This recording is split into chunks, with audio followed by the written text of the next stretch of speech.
like we did last week. We have kind of changed this segment, just to reiterate. We are not doing our typical Monster Guys where we had people that had monster weeks.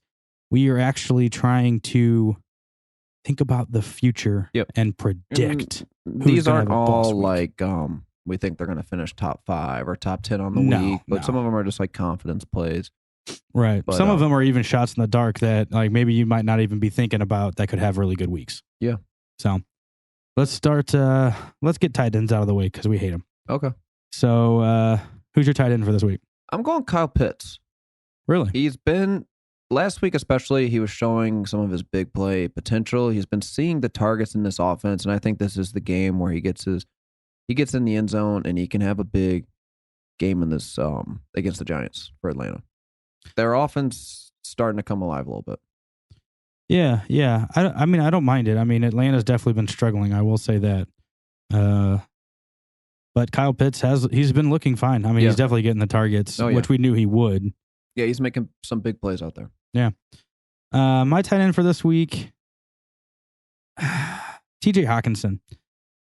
The reason, though, is I don't know, man. Like, I just don't feel like Detroit has a lot. But one thing they do have is a really good tight end. Yeah. And TJ Hawkinson. And they're going against Baltimore.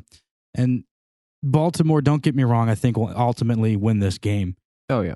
But not trying to compare too much to Travis Kelce. Hard not to when I'm comparing to Baltimore now. But definitely different talents. But Baltimore is just not very good at covering the tight ends. And I think at the end of the day, you can always count on TJ Hawkinson seeing around 10 targets. Yeah, I mean, he's definitely still going to get the targets. I mean, he's got 8 receptions already on the season. He's already found the end zone, which we know that like if you find the end zone, that's basically that's huge. Yeah, you get I mean, that's it. That's why Rob Gronkowski is like the number 1 tight end so far. He's found the end zone 4 times. Yeah, I mean, that's all that matters is if the tight end can find the end zone, and I think he will this week. Yeah. Where you want to go next? Let's go running backs. We're just going to go in some weird orders. Okay. Yeah. You used to get mad at me when I skipped around, but I'll let it slide. Yeah, you can let it slide this week. I mean, I just make a list. So. Yeah. I know you put all this work into this, and now I'm just kind of doing what I want. Mm-hmm. Who's your running back for this week? I'm taking a shot here. Okay. I like taking shots. Rookie running back, Javonte Williams. Really? Against the Jets. Yes. Last week, the Jets. That's one of them. But last week, if you watch the game, he really did look better than Melvin Gordon. They're still kind of splitting the work, but I think Javonte Williams is going to get in the end zone this game, and I think this could be one of his first big games in his NFL career. Yeah, I'm really hoping. I love Javonte Williams. He just looks really good out there. He's breaking tackles all over the place. He's competent in the receiving game. He's good enough on pass protection to stay out there. I think just give him some more work, and I think they're not going to regret it. Okay. Yeah. Sounds good to me. What was that? Oh, my, for some reason, PFF just decided to sign me out for some really weird reason. So now I'm frustrated. My running back for this week, David Montgomery. He's having 2 great weeks. I mean, yeah. And last week, if you watched him on the field, he was like, he's a threat out there, man. He looks so good this year. He is all over the place, breaking tackles everywhere. The passing game, he looks great. Yep. His stat line, honestly, last week was worse, in my opinion, than the eye test. Like the eye test, he looked great last week. He really did. Yeah, you can't always look at the stat line. Yeah. I mean, it helps, obviously. But if you go and watch his game, like, insert clip. He's just, way more explosive now than he was earlier in his career. He's hitting holes a little bit faster. I don't know, maybe it's just like a confidence thing. I mean, it's like year 3 or something? Yeah, this is year 3. So, I mean, he's just exploding through holes.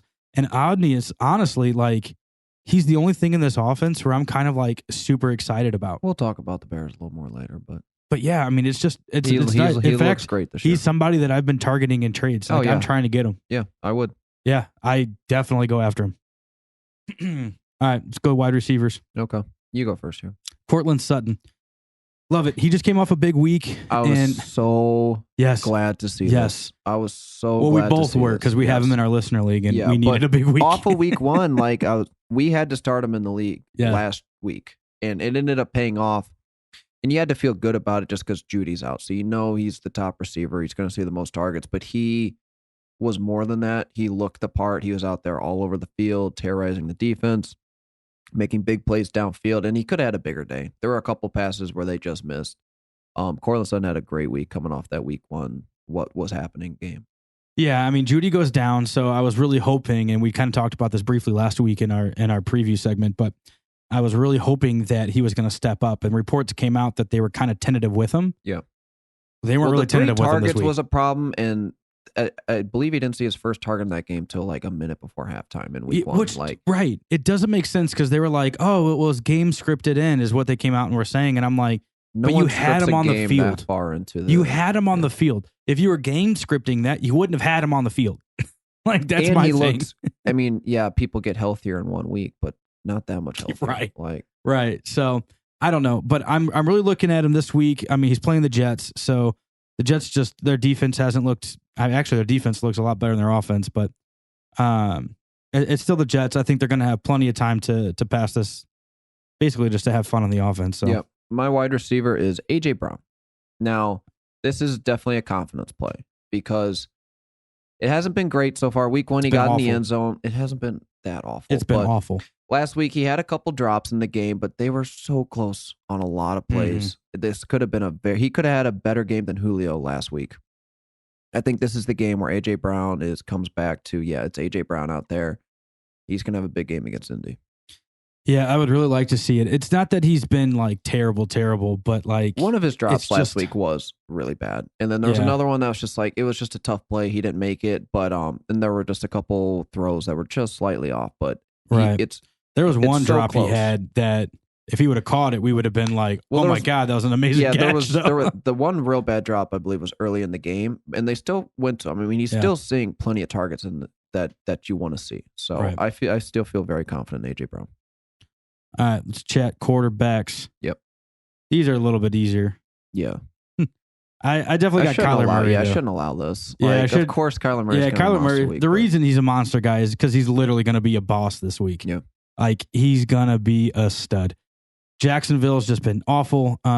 Trevor Lawrence is definitely struggling, trying to find his footing in the NFL. I don't even think Kyler Murray is going to play a full game. Maybe. Because I think they're just going to be a blowout. Maybe. We'll have to see. But I think he's going to have a huge game. Kind of, because like we're St. Louis. We're from St. Louis. And the Cardinals used to be in St. Louis. If you didn't know that. Yeah. And when they were in St. Louis, they were called the Cardiac Cardinals. Yeah. Because the name, like, you understand why. Yeah.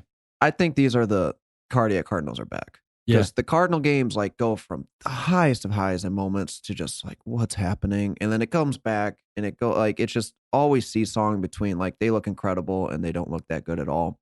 The lead keeps changing over and over again. Like I think the Cardiac Cardinals are back. Oh man, well I mean that's fair, but I do like this team. I think they're still 2-0, aren't they? They won both games. Yeah, because Seattle's the only one that's lost in that division. Yeah. It's weird to think about.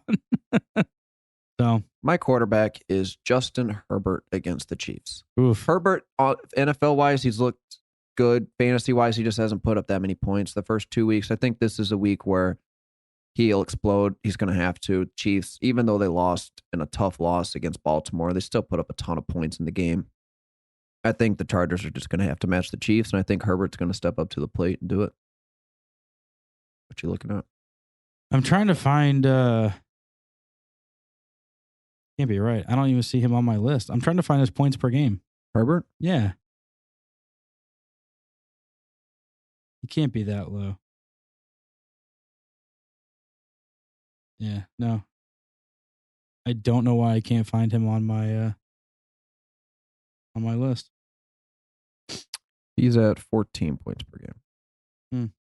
Not great. Yeah, not great. I was gonna say he's behind some other players that I definitely would think he will finish higher than by the end of the season. But no, if you would just watch the games, Herbert looks good. Yeah, he looks good, and we know he'll be good. Yep. So don't freak out too much. But yeah, I mean, and even then, look at what Baltimore did against the Chiefs, dude. I mean, honestly, like the Chiefs defense still doesn't look. They're just They're great. a temperamental ball hawk defense. So they're looking for the turnovers. They're looking for the game-changing plays a lot. So yeah.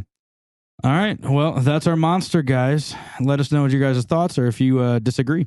Always curious to know. Thank you for watching the Fantasy Monsters on YouTube. If you liked today's episode, hit the like button, subscribe to the channel below.